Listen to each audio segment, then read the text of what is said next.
নমস্কাৰ সকলোকে স্বাগতম জনাইছোঁ আমাৰ যেটো পৰীক্ষা সমাগত নহয় জানো 21 তাৰিখে আমাৰ পৰীক্ষা টেট পৰীক্ষা আহি পালেহি গতিকে এনেকুৱা ধৰণৰ পৰীক্ষাবোৰ সততে আহি থকা কেইটামান খুব গুৰুত্বপূৰ্ণ প্ৰশ্ন লৈ গুৰুত্বপূৰ্ণ সৰু সৰু এমচিকিউ লৈ এই ভিডিঅটো আপোনালোকৰ কাৰণে প্ৰস্তুত কৰিছোঁ আশা কৰিছোঁ আমি আজি যিকিটা প্ৰশ্ন আলোচনা কৰিম এই প্ৰশ্নকেইটা আপোনালোকক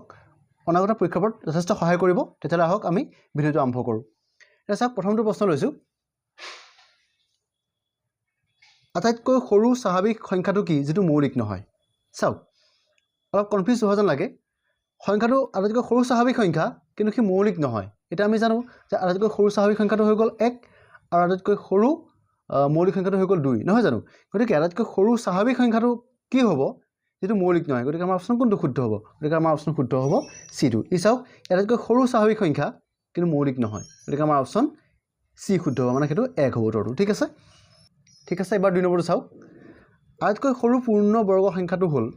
সৰু পূৰ্ণবৰ্গ সংখ্যা এটা চাওক ইয়াত দেখিছোঁ আমাৰ 4টো পূৰ্ণবৰ্গ সংখ্যা 9 পূৰ্ণবৰ্গ সংখ্যা ঠিক আছে আৰু 0টো কিন্তু পূৰ্ণবৰ্গ সংখ্যা নহয় গতিকে আমাৰ আটাইতকৈ সৰু পূৰ্ণবৰ্গ সংখ্যাটো কি সেইটো হ'ব 1টো হ'ল আটাইতকৈ সৰু পূৰ্ণবৰ্গ সংখ্যা ঠিক আছে কাৰণ 1ক বৰ্গ কৰিলে 1 হয় আৰু 1ৰ বৰ্গমূল 1 নহয় জানো গতিকে আটাইতকৈ সৰু পূৰ্ণবৰ্গ সংখ্যাটো হ'ব 1 অৰ্থাৎ আমাৰ অপচন বি টো শুদ্ধ হ'ব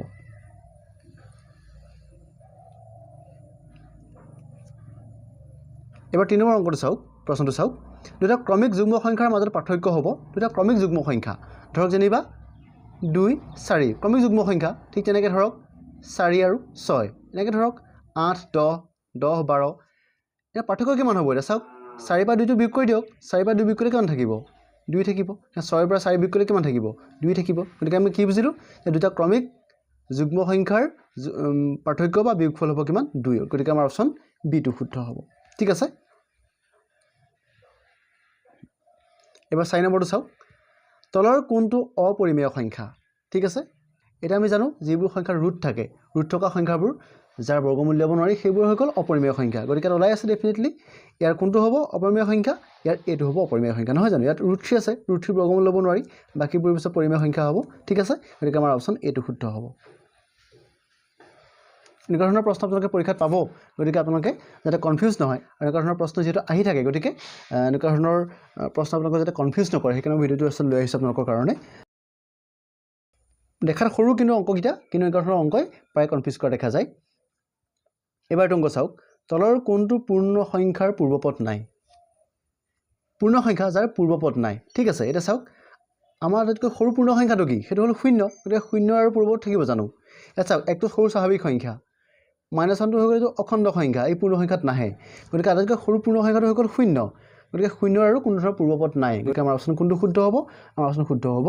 C2 ঠিক আছে বুজি পাইছে অংকটো কথাটো এবাৰ অংক চাওক তলৰ কোনটো সংখ্যা ব্যতিক্ৰম আমি দেখিছোঁ গোটেইকেইটা সংখ্যা ইয়াত ৰুট আছে নহয় জানো ৰুট 3 ৰুট 5 ৰুট 7 ৰুট 9 আৰু গোটেইকেইটাই ৰুটৰ ভিতৰত থকা কেইটা কি সংখ্যা হ'ব গোটেইকেইটা সংখ্যা আমি দেখিছোঁ অযুগ্ম সংখ্যা কিন্তু ইয়াত এটা ডিফাৰেন্স আছে চাওক ইয়াত ৰুট 3 ৰুট 3 বৰ্গমূল ল'ব নোৱাৰি ৰুট 5 ৰ বৰ্গমূল ল'ব নোৱাৰি মানে পূৰ্ণবৰ্গ নহয় ৰুট 3 পূৰ্ণবৰ্গ নহয় ৰুট 5 পূৰ্ণবৰ্গ নহয় ৰুট 7 টো পূৰ্ণবৰ্গ নহয় কিন্তু ৰুট 9 টো পূৰ্ণবৰ্গ কাৰণ ৰুট 9 ৰ আমি বৰ্গমূল পাম কিমান 3 গতিকে ইয়াৰ ব্যতিক্ৰম সংখ্যাটো কোনটো হ'ব ইয়াৰ ৰুট 9 টো হ'ব ব্যতিক্ৰম সংখ্যা গতিকে আমাৰ অপচন ডি টো শুদ্ধ হ'ব ঠিক আছে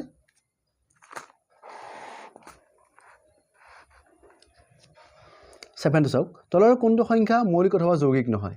এই এনেকুৱা সংখ্যা মৌলিকো নহয় আৰু যৌগিকো নহয় ঠিক আছে এটা চাওক 2 টো মৌলিক সংখ্যা গতিকে ই আমাৰ অপচনত নাহিব 1 টো চাওক গতিকে 1 টো কি হ'ব 1 টো মৌলিকো নহয় যৌগিকো নহয় গতিকে আমাৰ অপচন বি টো শুদ্ধ হ'ব লাগে বাকি চাওক 4 আমি যদি 16 ঘন কৰোঁ 4 থাকিব 4 টো এটা যৌগিক সংখ্যা 1000 টো যৌগিক সংখ্যা এটাতকৈ বেছি উৎপাদক আছে নহয় জানো গতিকে মৌলিক অথবা যৌগিক নোহোৱা সংখ্যাটো হৈ গ'ল কি সেইটো হ'ব 1 অৰ্থাৎ আমাৰ অপচন বি টো শুদ্ধ হ'ব ঠিক আছে এইটো অংক চাওক দুটা ঋণাত্মক সংখ্যাৰ হৰণফল সদায় ঋণাত্মক সংখ্যা মানে আগত মাইনাছ থকা সংখ্যা ধৰক -5 এইটো ঋণাত্মক সংখ্যা এনেকৈ ধৰক -7 -2 এই ঋণাত্মক সংখ্যা হ'ব এটা ঋণাত্মক সংখ্যাৰ হৰণফল আমি যদি এটা ঋণাত্মক সংখ্যাৰ বেলেগ এটা ঋণাত্মক সংখ্যাৰ হৰণ কৰি দিওঁ হৰণফল কিমান হ'ব চাওক এটা মই উদাহৰণ দেখাইছোঁ -5 যেনিবা ধৰিলোঁ -10 দুটা ঋণাত্মক সংখ্যা হৰণ কৰিলে কি হ'ব এই মাইনাছ দুটা নাইকিয়া হৈ গুচি যাব 5 × 5 5 × 2 মানে 1/2 থাকিব নহয় জানো ইয়াৰ আগৰ মাইনাছ দুটা কি হ'ব নাইকিয়া হৈ যাব মানে কি হ'ব সদায় প্লাস হৈ যাব গতিকে যিকোনো দুটা ঋণাত্মক সংখ্যাৰ হৰণফল সদায় কি হ'ব এটা ধনাত্মক সংখ্যা হ'ব গতিকে আমাৰ অপচন বি টো শুদ্ধ হ'ব ঠিক আছে এবাৰ চাওক আমি 9 নম্বৰ অংকটো লৈছোঁ -11তকৈ সৰু পদটো হ'ব ইয়াৰ কোনটো পদ -11তকৈ সৰু হ'ব এটা চাওক আমি জানো যে যিবোৰ সংখ্যা মাইনাছত থাকে মাইনাছ থকা সংখ্যাবোৰ যিমানে শূন্যৰ পৰা বাওঁফালে গৈ থাকিব সিমানে সৰু হৈ গৈ থাকিব আৰু শূন্যৰ কাষলৈ আহি থাকিলে সি ডাঙৰ হৈ গৈ থাকিব নহয় জানো ঠিক আছে এটা চাওক -11তকৈ ইয়াৰ কোনকেইটা পদ সোঁফালে আছে চাওক এটা সংখ্যা ৰেখা চাওক যদি মই অকণ দেখাই দিছোঁ আপোনালোকক এইটো শূন্য আৰু সি বাওঁফালে গৈ থাকিলে কি হ'ব সি সৰু হৈ গৈ থাকিব -1 -2 -3 এনেকৈ গৈ থাকিব এইফালে আৰু এইফালে ধনাত্মকবোৰ গৈ থাকিব নহয় জানো 1 2কৈ গৈ থাকিব 1 2 3 এনেকৈ এইফালে গৈ থাকিব এতিয়া চাওক এতিয়া যিবোৰ সংখ্যা শূন্যৰ পৰা আঁতৰি গৈ থাকিব যিমানে সি দূৰলৈ গৈ থাকিব সিমানে সৰু হৈ গৈ থাকিব তাৰমানে সদায় বাওঁফালে যিবোৰ সংখ্যা থাকিব সেই সংখ্যাবোৰ সদায় কি হ'ব সৰু হ'ব আৰু সোঁফালবোৰ সদায় ডাঙৰ হ'ব এতিয়া চাওক এতিয়া -11 এতিয়া -11টোৰ বাওঁফালে কি আছে এইটো যদি -11টো হয় এতিয়া বাওঁফালে কি আছে বাওঁফালে -12 থাকিব নহয় জানো আৰু সোঁফালে কি থাকিব -10ৰ পৰা 0লৈকে এইফালে এইবোৰ তাৰমানে গৈ থাকিব এইবোৰ সোঁফালে থাকিব -11ৰ বাওঁফালে -12 -13 -14 এইবোৰ থাকিব আৰু সোঁফালে -10 -9 -1 -2 এইবোৰ থাকিব গতিকে এতিয়া -11তকৈ সৰু পদটো কোনটো হ'ব তেতিয়াহ'লে সৰুটো হ'ব কোনটো -12টো হ'ব ঠিক আছে ইয়াৰ -1 1 0 পিছত সোঁফালে আছে -11ৰ 12টো কিন্তু -12টো বাওঁফালে আছে গতিকে আমাৰ অপশ্যন বিটো শুদ্ধ হ'ব ঠিক আছে এবাৰ হওক শেষৰটো অংক লৈছোঁ একেবাৰে এবাৰ চাওক শেষৰটো অংক লৈছোঁ দুটা সংখ্যা লিখিব পৰা আটাইতকৈ সৰু সংখ্যাটোৰ পৰা এটা সংখ্যা লিখিব পৰা আটাইতকৈ ডাঙৰ সংখ্যাটোৰ বিয়োগফলটোৰ বৰ্গ হ'ব ঠিক আছে দুটা সংখ্যা লিখিব পৰা আটাইতকৈ ডাঙৰ সৰু সংখ্যাটোৰ পৰা এটা সংখ্যা লিখিব পৰা আটাইতকৈ ডাঙৰ সংখ্যাটোৰ বিয়োগফলটোৰ বৰ্গ হ'ব ঠিক আছে চাওক আটাইতকৈ ডাঙৰ দুটা সংখ্যা লিখিব পৰা আটাইতকৈ সৰু সংখ্যাটো কি সেইটো হৈ গ'ল 10 নহয় জানো দুটা সংখ্যা লিখিব পৰা আটাইতকৈ সৰু সংখ্যাটো হৈ গ'ল 10 আৰু এটা সংখ্যা লিখিব পৰা আটাইতকৈ ডাঙৰ সংখ্যাটো হৈ গ'ল 9 10ৰ পৰা 9 বিয়োগ কৰিবলৈ গৈছে বিয়োগফল কিমান হ'ব